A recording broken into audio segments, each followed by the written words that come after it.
Olá, senhoras e senhores, bem-vindos ao Oriana Crônica. Eu sei que tô um pouco sumido, mas enfim, vocês sabem, né, como que é a minha vida. Deixa eu só mudar um pouquinho essa luz aqui. Ah, não.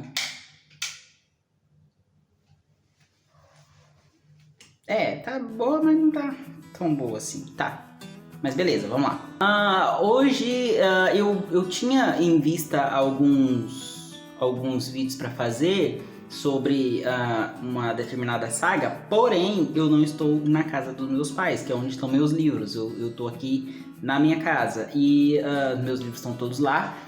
E eu acho que seria melhor eu ter os livros em mão para poder falar sobre essas sagas. Então eu resolvi fazer mais um Respondendo Inscritos. Eu sei que o último faz bem pouco tempo, acho que faz uns 2 meses que eu fiz, ou menos do que isso ainda. Mas, sei lá, eu achei que seria uma oportunidade para eu fazer mais alguma coisa de contato com vocês, né, pra gente conversar. E também para eu dar a minha opinião sobre algumas coisas que estão acontecendo no mundo ultimamente, tá? Só antes de eu falar, vocês devem ter percebido que eu tô sem óculos. Isso porque ele quebrou. Ele tá no guarda-roupa que tá atrás da câmera, que eu não posso abrir. Mas ele quebrou a armação e eu vou ter que comprar outra. E por enquanto eu tô aqui míope, encarando o mundo, né? E o coronavírus. Fica em casa. Vamos às perguntas então. A primeira pergunta é da Isis. Gente, a Isis é uma amiga muito querida minha. A Isis, a gente trabalhou junto por muitos anos e agora, né, que eu vim morar aqui sozinho, ela me ajudou em algumas coisas, sabe? Então, tipo, sinto muito saudade de conversar e de trabalhar com ela, uma pessoa muito maravilhosa. E a gente sempre conversava sobre mitologia, né? Era um papo que a gente sempre tinha, né? E ela me mandou a pergunta por onde se deve começar a ler mitologia. Essa é uma pergunta complicada de se responder porque depende do seu foco.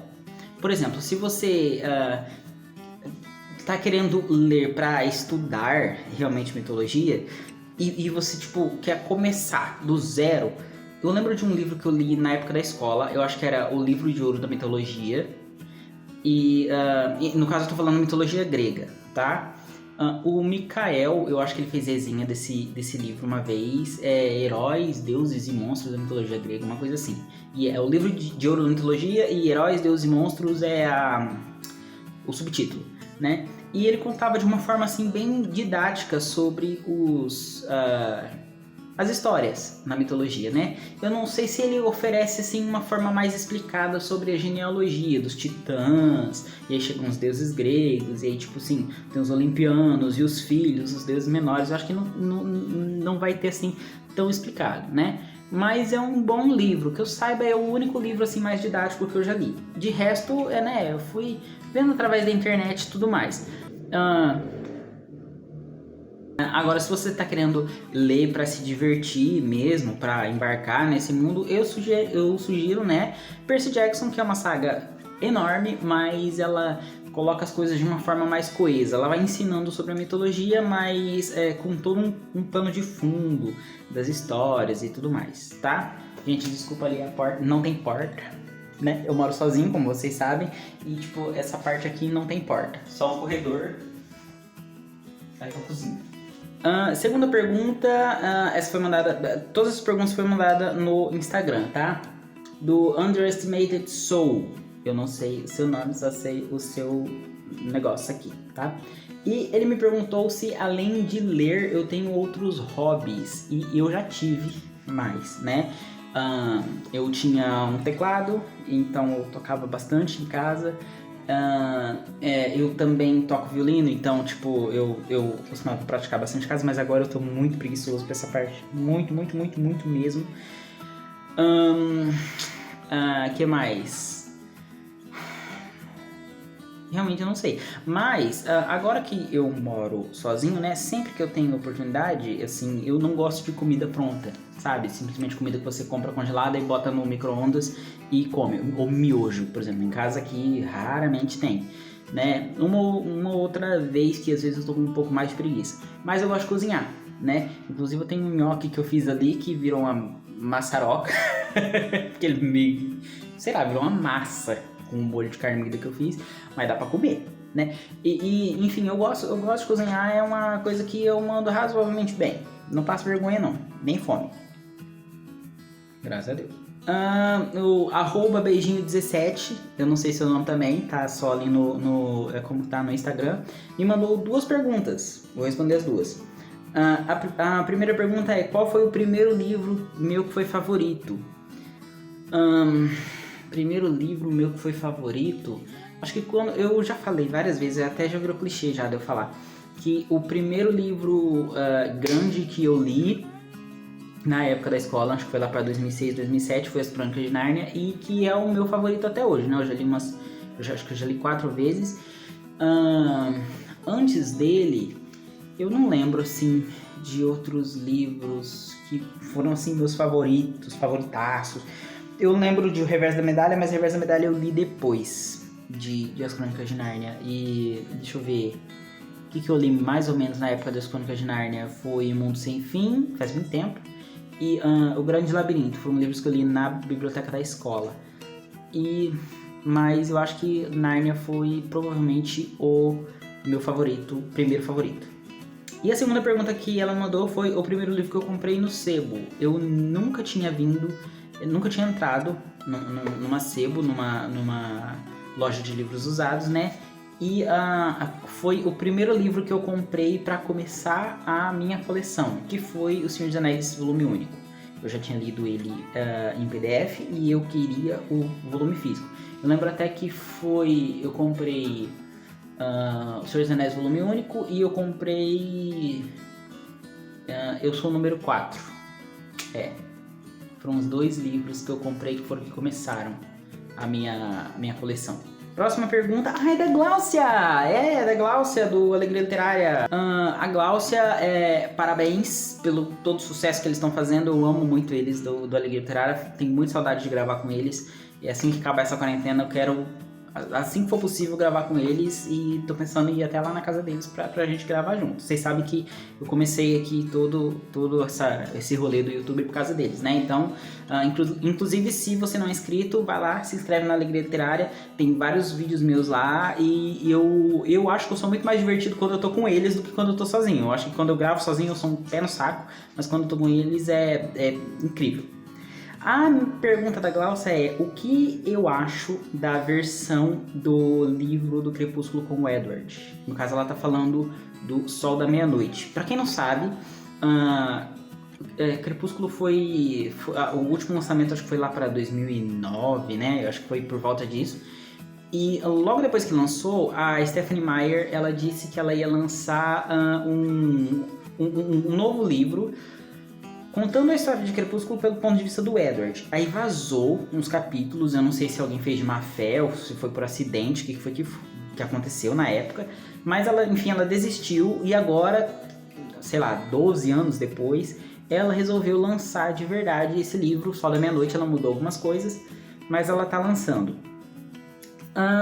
E eu vou dar a minha opinião, que é o seguinte: como o pessoal do Diva Depressão falou sobre o Sol da Meia-Noite, Stephenie Meyer, supera, sabe? Gente, essa é a 3ª vez que ela tá contando essa história. Ela contou Crepúsculo, depois ela criou Vida e Morte, que era uma edição especial de Crepúsculo 10 anos depois, e que ela trocou os gêneros dos personagens. Então a Bella dessa vez era um rapaz e o Edward era uma moça vampira, e aí todo mundo tinha gênero trocado. Então você imagina que o Carlyle, que é médico, na verdade era uma médica, né, vampira, e que daí transforma, sabe? Tudo trocado. Então e agora ela tá contando a história de novo, sabe? Supera, é um universo tão grande, assim, gente, pra quem, eu tô falando isso de coração, pra quem já leu Crepúsculo sabe que tem muito potencial. Toda a mitologia dos Volturi, todos os poderes que eles têm e as relações entre eles naquela família. O Jasper é um personagem muito interessante, a Rosalie também, a Alice muito mais do que todos eles, porque ela vê o futuro, então ela sabe as coisas que vão acontecer, ela sabe, tem várias e várias e várias coisas para ela se focar. sabe? Eu queria fazer um vídeo só sobre Crepúsculo pra falar melhor sobre isso. Mas aí ela decide focar de novo no romance. Eu acho isso, sabe, uma perda de tempo. Por que ela não conta mais? Uma ótima ideia de história, assim, pra começar, um spin-off. A gente sabe que os Cullen viveram em Forks 100 anos antes e eles precisaram sair embora porque as pessoas estavam reparando que eles não envelheciam e eles tinham um trato local com a galera daquele lugar, né? Por que não contar sobre a história deles 100 anos antes, entendeu? Do ponto de vista do Carlyle, que é o chefe da família, né? Algum perigo que eles enfrentaram ali, alguma coisa que eles enfrentaram, o primeiro pacto que eles fizeram com os lobisomens ali, e aí, por fim, eles precisaram sair. Por que não contar sobre as transformações que aconteceram na família? Sabe, como cada um foi transformado? Tipo, tudo bem, a gente sabe como é que foi transformado, porque foi contado ali bem de passagem. Mas conta toda a história, por exemplo, do Jasper durante a Guerra Civil Americana, a história da cruzada de vingança da Rosalie, que ela foi atrás de todas as pessoas que abusaram dela, e quando ela encontra o Emmett, que tá em uma situação, tipo, só a história dela já dá um livro, entendeu? A Alice também, ela tem toda uma história que ela foi internada porque ela tinha visões, e aí, tipo, ela foi perseguida, e tem, tipo, centenas de outras coisas. Pra mim, a melhor parte de Crepúsculo que é a história do Carlyle. O Carlyle, ele viveu lá em 1400 e alguma coisa. O pai dele era um pastor que pregava que tinha que matar vampiros. Um dia eles encontraram um vampiro de verdade, mordeu ele. Ele se transformou no meio de um negócio lá, e ele foi viver no meio de um... Tipo, no meio de um lugar lá na floresta. E aí ele foi viver com os Volturi e ficou lá um mó tempo. Então tem, tipo, toda a política dele. Tudo isso ela desperdiça. Tudo isso pra contar a história do Edward e da Bella de novo. Meu, isso é muito desperdício. Isso beira burrice pra mim, sabe? Então, pra mim, eu não tenho interesse em ler esse livro, porque eu acho que tem todo um potencial. Gente, e eu tô falando isso de cabeça que eu li. Quando eu li, eu nunca mais li Crepúsculo desde 2010, eu não leio mais, né? Essa saga. Mas eu lembro dessas histórias. Entendeu? Eu lembro porque são personagens muito mais interessantes, que eu queria saber mais sobre eles e eu não conseguia saber mais. E ela tem, tipo, todos esses personagens na mão, ela tem a faca e o queijo na mão, ela resolve jogar o queijo fora. Entendeu? E ficar lá admirando a faca. Pra mim, não faz sentido. Então, eu acho que realmente é uma perda de tempo ver essa história de novo. Fiquei bravo agora. 3 perguntas do Mikael. Mikael mandou 3 perguntas. Tá. Primeira pergunta: como eu devo me portar quando encontro um terraplanista? Primeiro, não se encontre com um terraplanista. Segundo, se você que tiver que argumentar com um terraplanista, não argumente, porque terraplanista a gente não argumenta, a gente agride. Tô brincando. Sabe, pessoas assim, elas não estão interessadas em argumentos científicos. Provavelmente ela vai puxar alguma coisa da Bíblia pra dizer que você tá errado. Porque não sei o que, ou vai tirar um argumento assim, sabe? Então, só aceite que eles existem. E dê graças a Deus que eles estão acabando. Porque assim, não tem como você transmitir esse tipo de pensamento e ele se proliferar. Eu acho que esse último surto de ataques contra a ciência que tá acontecendo agora é meio que são os espasmos de morte dessa galera burra, sabe? Dessa galera que não aceita o progresso. Porque ou o mundo realmente progride ou ele se acaba, né? A gente percebe isso. Então eu acho que essa galera tá acabando. Essa galera tá acabando porque no futuro não tem espaço pra gente assim. Não tem espaço pra essa idiotice. Segunda pergunta do Mikael, porque o caderno tá de cabeça pra baixo. Aí na sua cidade não tem carro do ovo? Eu nunca ouvi enquanto você grava vídeos. Então, tem. uns carros de verdura, algumas coisas assim. Na verdade, aqui eu tô na minha casa em Maringá, né? Então geralmente eu gravo quando eu tô na casa dos meus pais. Aí sempre passa uns carros de verdura, a galera vendendo pão de carro e falando, o carro do pão, sabe? Tem um carro de churros que passa, que faz uma barulheira, mas geralmente eu gravo dentro do meu quarto e tem blindex, então fecha bem o barulho. Eu consigo escutar, às vezes eu tô gravando e eu consigo escutar, mas no microfone da câmera não pega, engraçado isso. Então geralmente realmente não pega. Mas eu sempre tomo cuidado pra gravar assim, quando tem algum carro que tá passando alguma coisa, aí eu paro e edito e corto, né? Última pergunta do Mikael, conta um podre aí da sua rotina morando sozinha. Deixa eu ver. Gente, eu sou razoavelmente responsável morando sozinho. E eu tô tentando ignorar o fato que eu tenho 3 jaquetas aqui jogadas no chão. E a minha cama tá eu não vou nem virar a câmera pra cama, porque tá tipo, tudo bagunçado. Mas um podre meu que eu nunca arrumo a minha cama. Nunca. Eu fui pra casa dos meus pais durante a quarentena, eu fiquei 60 dias lá e o cobertor ficou assim, ó, embolado em cima da cama, né? Só que assim, eu sou razoavelmente responsável, sabe? Eu não fico comendo besteira, sabe? Miojo e chips e bolacha recheada. Bolacha recheada eu sempre como, sempre tem em casa. Mas eu não fico comendo só besteira, eu como comida de verdade. Eu faço arroz, feijão, as paradas tudo de comer. Macarrão, principalmente macarrão, porque é mais fácil. E tá sempre limpinha, né? Tirando as roupas que tá no chão aqui, mas nunca tem assim sujeirada. E sempre coloco o lixo pra fora. Eu sou muito responsável, sou uma pessoa muito chata. Sou uma pessoa muito chata, assim, comigo mesmo, morando sozinha. Eu sou do tipo que vai reclamando. Puta que pariu, esse negócio jogado no chão aqui. E tipo, me xingo eu mesmo e vou e coloco onde tem que colocar, sabe? Eu sou bem responsável. Mas eu acho que, se for ver, o meu podre é esse. Eu não arrumo minha cama, porque eu acho muito nada a ver eu arrumar a cama. E eu acho que... e eu coloco papel alumínio no fogão. Pra não ficar limpando o fogão toda hora. Mas isso, tipo, isso na verdade, isso é uma coisa boa, né? Sinal que eu não... Mas é só isso mesmo. Eu sou bem de boa. E eu não sei, eu só tô falando qualidade, porque a minha pia tá lá, ó. Não tem nada na pia, assim, de louça pra lavar. Tá limpinha. Então eu sou excelente. Eu sou excelente morando sozinho. Eu sou maravilhoso morando sozinho. Tem meus defeitos, mas eu sou bom. E uma outra pergunta que agora eu lembrei, tá num comentário do meu último Respondendo Inscritos lá no YouTube, no meu vídeo do YouTube, no último vídeo, vai lá ver. Era se eu tinha lido algum outro livro das Crônicas Vampirescas, além de Entrevista com o Vampiro. E a resposta é não, foi o primeiro e o único que eu li. Até agora, não sei se eu vou ler outros, porque é uma leitura meio pesada. É muito assim... O meu estilo de leitura é mais rápido. Eu gosto de coisas que evoluem mais rápido. E lá é muito, sabe?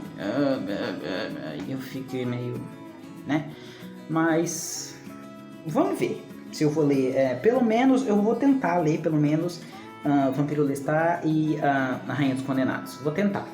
Vamos ver se vai dar certo. Tá, agora que eu acabei de responder as perguntas de vocês, está na hora de eu falar de algumas coisinhas mais sérias.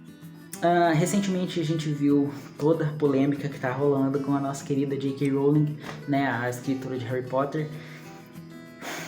Fico muito triste com tudo isso que tá acontecendo, porque não é, assim, uma senhorinha de 60 anos que, sei lá, leu no máximo meio livro na vida e que teve que sair da escola cedo para trabalhar na roça, sabe?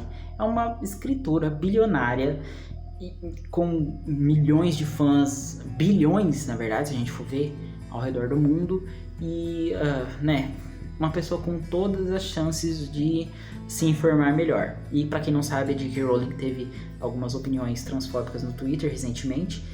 E ela tentou justificar, a emenda ficou pior que o soneto, e aí, enfim, deu muito ruim pra ela, né?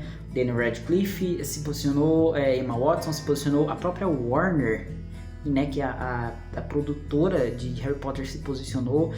eu fico muito com medo sobre o que isso vai causar na produção de Animais Fantásticos, né? Assim, quando a gente faz uma cagada, a gente pede desculpa. E ela não... Ela ficou ali tentando justificar, não, porque eu falei isso, porque não sei o que. Não, meu anjo, pede desculpa quando você faz uma merda, entendeu? E ela não pediu.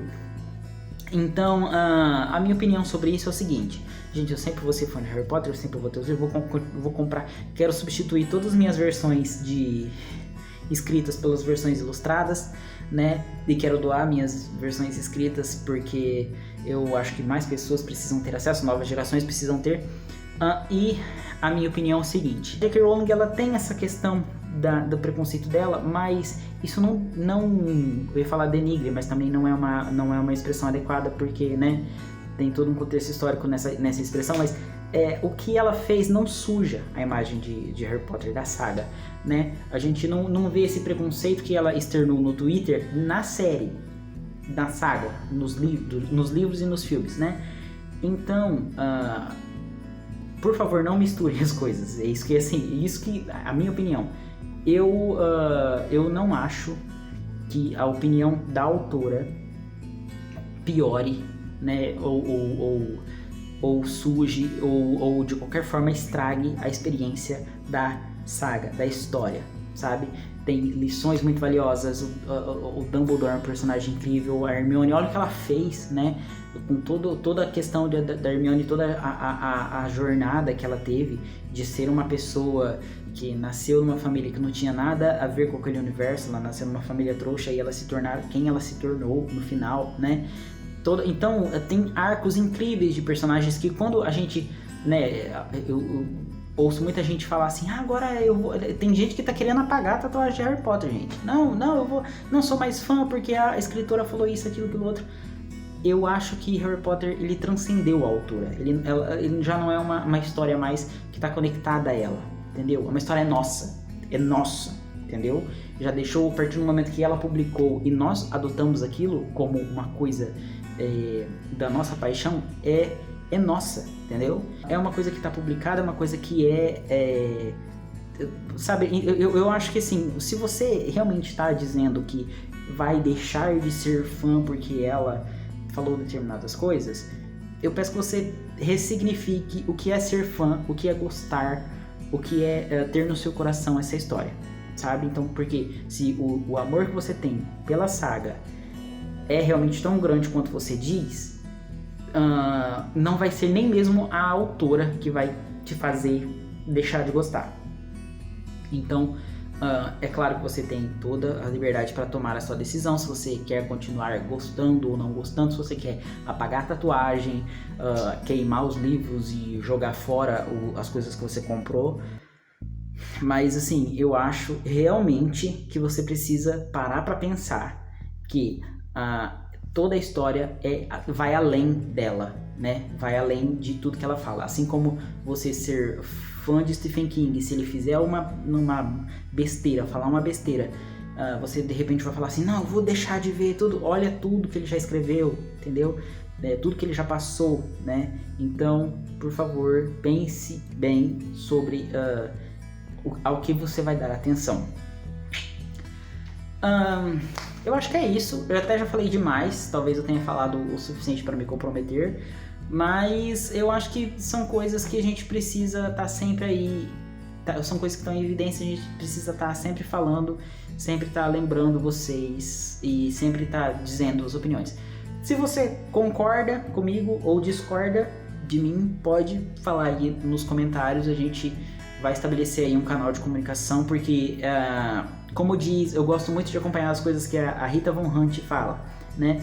E ela fala que as redes sociais, muitas vezes elas não têm nada de social, né? Porque você simplesmente curtir ou descurtir, compartilhar, comentar alguma coisa, não receber resposta, né? Tudo isso não é social, né? Você simplesmente, eu vou deixar de acompanhar. Não, isso não é sociedade, né? A sociedade tá repleta de pessoas que a gente concorda ou discorda, que a gente fala abertamente ou não fala, e as redes sociais, muitas vezes elas não são sociais. Então eu quero que a gente seja mais transparente possível nas opiniões. Fala aí embaixo sobre o que você pensa, se você aguentou me ouvir até o final. E é isso. Muito obrigado por ter assistido até aqui. Deve ter ficado muito grande, mas eu acho que eu falei tudo que eu queria falar, tá? Ficou muito sério esse vídeo, né, gente? Era pra eu ter feito alguma piada, alguma coisa. Mas enfim, são assuntos sérios, não é bom a gente ficar aí muito de trelelê, né? Então, muito obrigado. Curte, comenta, compartilha e até mais.